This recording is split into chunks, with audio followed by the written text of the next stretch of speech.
The trajectory of a city in the years after a traumatic event is determined not just by its population or its culture, but by people whose job it is to plan and orchestrate change, to shape the built environment.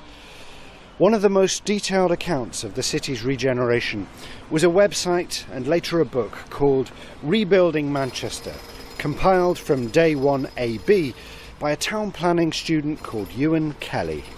Now, Euan runs his own property consultancy, and he's become an active participant in Manchester's redevelopment. I was intrigued by the extent of the devastation in the city centre, and studying town planning at university, I was naturally interested that this had happened on my doorstep. So I walked around taking photographs on a regular basis of all the damage that had been caused. It really shocked me, and it really triggered something in my mind, just to see, my city, as it were, so badly damaged. And so your early impulse to go out and start taking photographs, to set up a website. The first thing was, in a way, it was satisfying my muse, as it were, which was that, I actually enjoyed looking at, not the damage as such, but looking at the opportunity and the work that could come forward and the extent of the change. But also I took the view that after the bomb, there'd been great interest for a period of maybe a week from the national press about the extent of the devastation. But then you knew very well that apart from the local media and those affected, people would just disappear and then assume that Manchester would be, it'll be fine and it'll be back on its feet in a few weeks. Whereas you knew, looking at the devastation, it was a 3, 5, 10-year programme. If this bomb had instigated the same rebuilding process in another city, would it have led to the same incredible rate of redevelopment? Or is there something about the political arrangements, the local central government in Manchester, that made it uniquely kitted out to respond in the way it has? It's very interesting. My view of the bomb and the rebuilding, up until me writing the book, was that nothing would have happened if the bomb hadn't happened. But what I learned very, very quickly was that just wasn't the case. The city was able to respond very promptly and could almost weave it into the tapestry of all the other regeneration initiatives that were already underway. And I think it was because of the connections, as you say, the political connections, the sort of the public-private focus is what made it so easy, for the want of a better expression, for Manchester to bounce back so promptly. For many authorities that we deal with, my take is that there's quite a insular process. It's very locally driven in terms of the decisions that are made. I think, again, going back to Manchester, and what makes it different is that the stakeholders at the council have recognised that the link with central government is absolutely imperative, regardless of whatever the party is that's in power at the time. I mean, no one had the slightest doubt that we weren't actually going to do a magnificent job in rebuilding that part of the city that was damaged. When the bomb exploded, Sir David Trippier was a Conservative government minister. Now he's president of Manchester's Chamber of Commerce. It's very rare for a city to have an opportunity to rebuild itself. It's given us an opportunity to create some open space, and that's not easy in a city centre.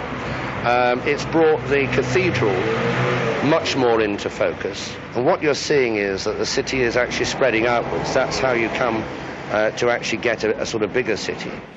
With the rebuilding, or the approach to rebuilding after the bomb, the approach that was taken was to have an urban design competition, which I still think to this day is a great way to do things. People were offered the opportunity to come up with their vision for this very distinct part of the city centre, but there was also a wider vision, which was you had to design a scheme that would link into and relate to and also bleed into other parts of the city centre. So it was kind of micro and macro as well. And the competition process was excellent. There was a winning entry, but then they took parts of the runner-up entry as well and combined them to come up with a vision for the city centre. So it was about saying you've got to have an awareness of the bigger picture and how it will eventually connect with the other initiatives as well. As the planners, developers and politicians of Manchester worked on their vision for the city's regeneration, they faced tough choices about what to do where and when. Choices also faced by architects and planners in other cities, at home and abroad.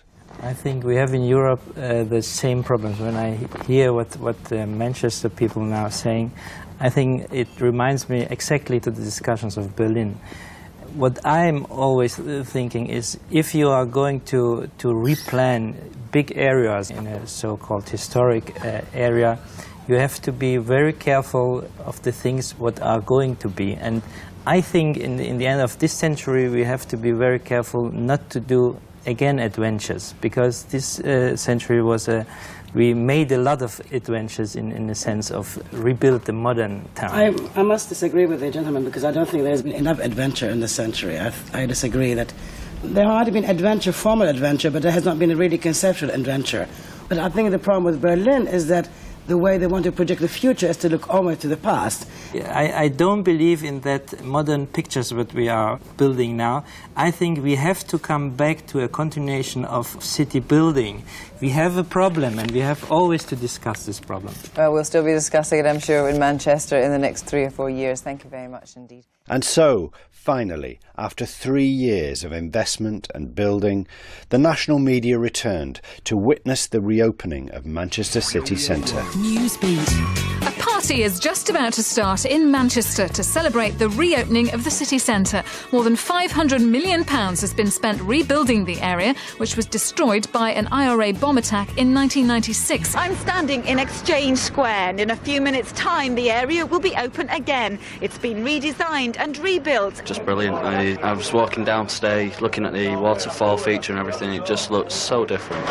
For more than 3 years the city centre has been a building site. Now it has the biggest M&S in the world, and the once grim wall of the Arndale Centre is covered in bright murals. It's made a big difference, I think, what they've done, and especially now things are starting to open, it's looking good.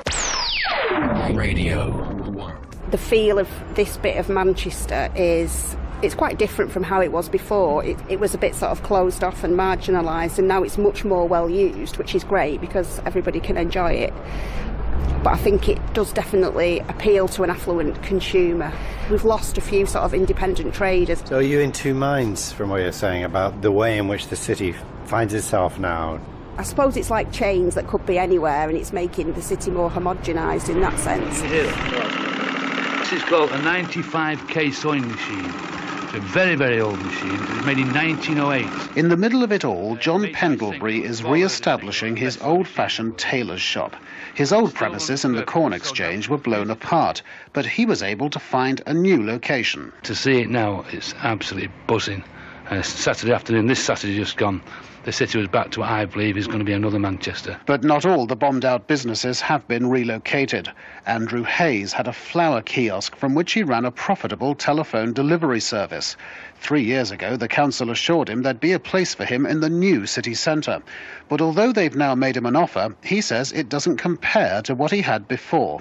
It does leave me extremely fed up and gutted about it, really.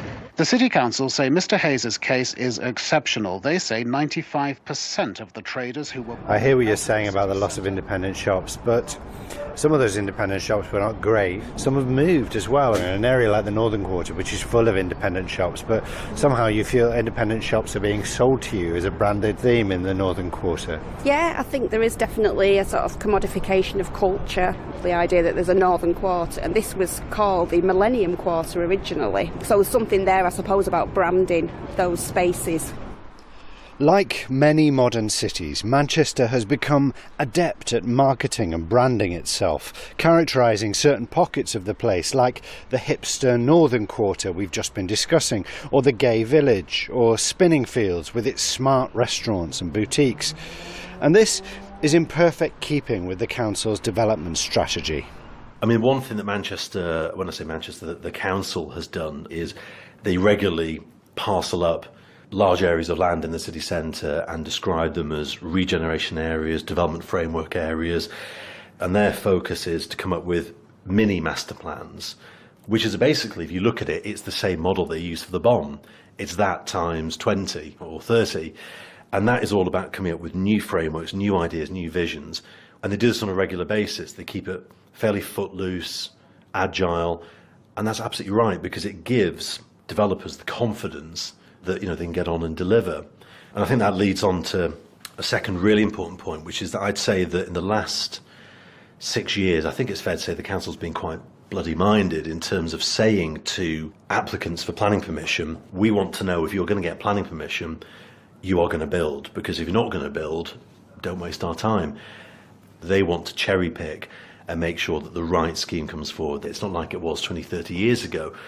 To put it plainly, other cities don't have that luxury. I think there's a lot of cities in this country which are, ravenous for development and would welcome any form of investment to come forward. Manchester doesn't need to do that. Do you think Manchester could act as an example to other cities? Can Manchester teach them something? I think they definitely can, because the Manchester story for me cuts across so many layers. There's the commercial approach. I think that's absolutely essential. I think the fact that Manchester realises that cities are a brand. There's also the need to realise that you can never stand still as a city. You've always got to be out there attracting investment, and Manchester does that very well. Every year over in Cannes you have this event called MIPIM, which is the sort of international property conference, as it were, and Manchester is always there. It's one of the loudest cities in terms of screaming and shouting about what it's doing, which is fantastic. So the way Manchester has handled it, the public-private sector focus, the link with the central government is essential, and I think there are many, many cities that can and should learn from the model that they've implemented.